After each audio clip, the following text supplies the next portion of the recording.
Hello world, hello YouTube plans. I can't go a couple of days without putting up another bloody YouTube video, can I? But there we go, that's what I'm like nowadays. Got a few things to say, as usual. I'm always very opinionated, as anyone who's met me will know. Read these two comics last couple of days. Robocop, Last Stand, Frank Miller.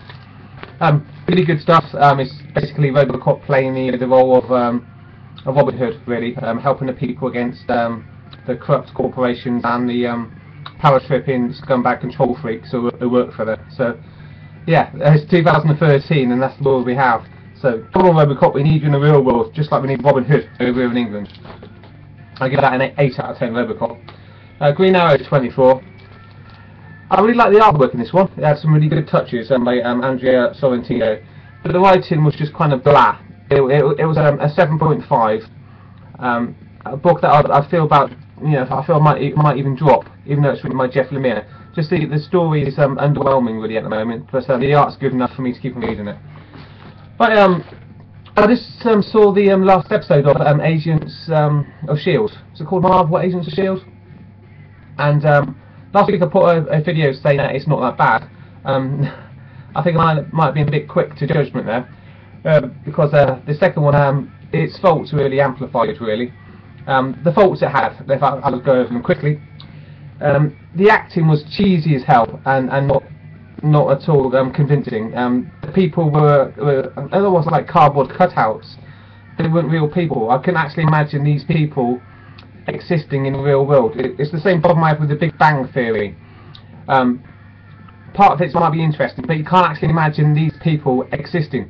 And when you can't imagine these people existing, it becomes less of a TV show or a drama that you can get involved in, more like a cartoon, like a Roadrunner cartoon or Bugs Bunny cartoon.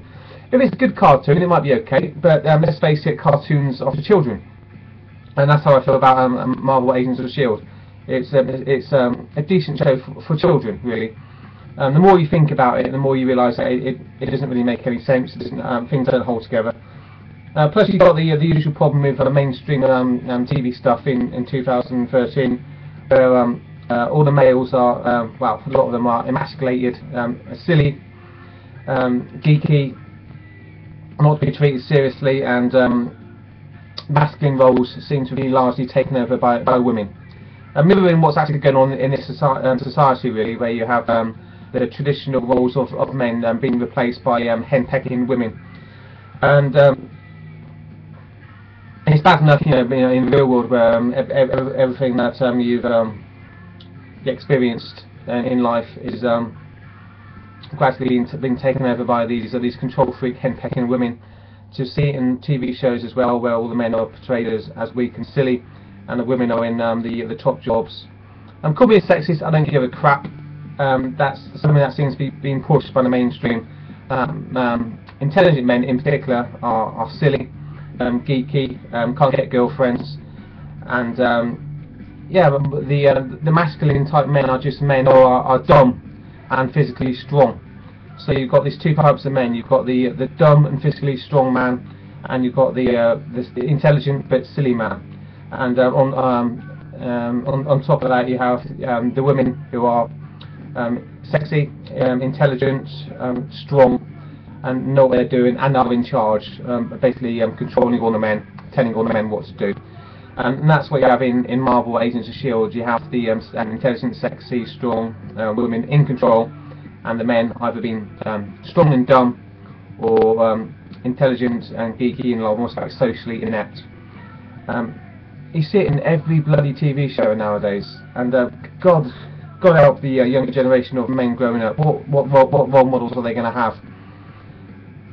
And I know you can say females have bad role models as well. The people like Miley Cyrus, just thinking that all they are is a slab of meat to be prostituted by the music industry. But yeah, there's a deficit of masculine role models for kids as well.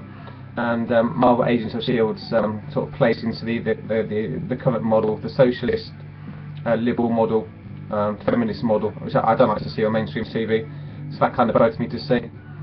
Also, the episode 2, I was kind of hoping that you have like some superheroes in it, people like Iron Fist, and Spider-Woman, just to make it a little bit more interesting. But all it was this little team of children, really. That's what they were, wasn't it? The special agent team. They were children, with even Agent Coulson himself being a bit of a child as well. One highlight, of course, was the end with Samuel L. Jackson. But if Samuel L. Jackson didn't show up at the end of the show of episode 2, I probably wouldn't be watching it again. It was just it was silly, paper thin cartoon. The plot wasn't that interesting.